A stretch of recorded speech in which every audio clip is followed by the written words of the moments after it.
Do you consider yourself an introvert or an extrovert? I love asking people this question, especially when I first meet them, as I feel like it can really tell you a lot about a person, how they view the world, and how they view people. Now, depending on your answer, you may find yourself either loving this speech today, or maybe not quite loving it as much. Hi, my name is Julia, and today I'm going to be talking to you about the power of solitude and spending time alone. Now, as college students, we are told by the culture that these should be the best, most social years of our lives. But oftentimes when we live into this pressure, it leaves us feeling more drained than fulfilled. As a college student myself, I can testify to this feeling. And as well as having done extensive research on this topic, I am well equipped to discuss this with you today. Today, we are going to be talking about 3 different things related to solitude. The first being the difference between solitude and isolation, then taking a look at some of the benefits that come from solitude, and finally finishing off with some practical ways that you could implement this into your daily life. So to start us off, solitude and isolation. Those 2 terms both have to do with being alone and are often used synonymously. However, there are some key differences that must be noted between these terms. In an article by Psychology Today, Hera Estroff-Morano describes some of these differences. She correlates isolation with loneliness. She says that this is a negative state where it feels like something is missing. So for instance, you could be surrounded by people, but still feel that feeling of isolation and loneliness if you're feeling like something is missing. On the other hand, Morano describes solitude in a positive sense. She says that this is a state of being alone without feeling lonely. She describes this as a positive and constructive state of engagement with oneself. So in other words, solitude is an intentional time of being alone that is driven not by loneliness, but by purpose. Morano concludes her article best by simply stating, solitude restores the body and mind, loneliness depletes them. So now that we understand some of these differences between solitude and isolation, let's take a deeper look at the positive side of solitude and some benefits that you could experience from this practice.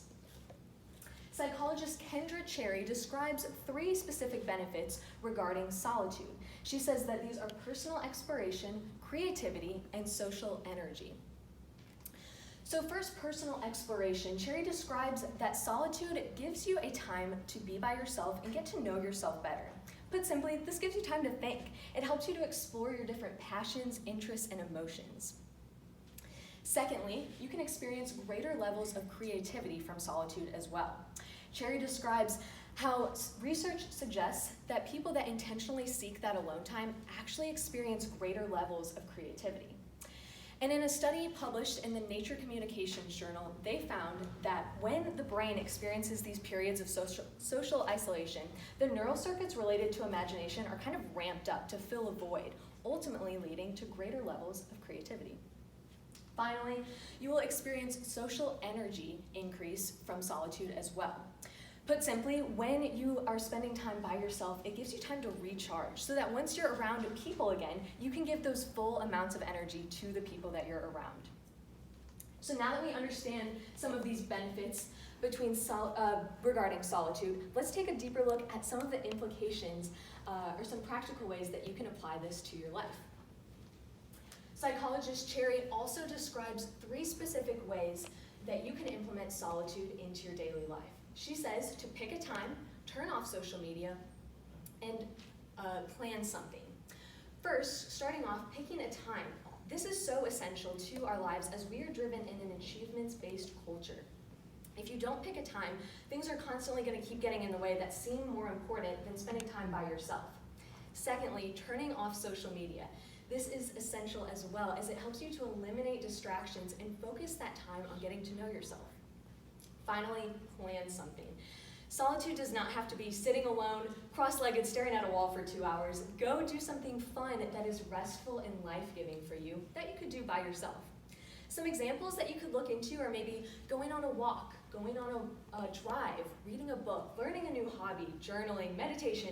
Any of these things you could do by yourself to increase your solitude and still enjoy doing something fun. So I have had multiple mentors and adults in my life tell me that college really is the busiest season of your life.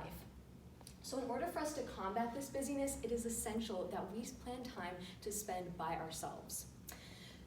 Today we looked at 3 different things regarding solitude, the first being the difference between solitude and isolation. Then we took a look at some of the benefits that come from solitude, and finally some practical ways that you can implement this into your daily life. So as we all look forward to the rest of our weeks and eventually the weekend, please go do fun things, plan fun things with your friends, but see if you can't find a few moments to spend time resting by yourself as well.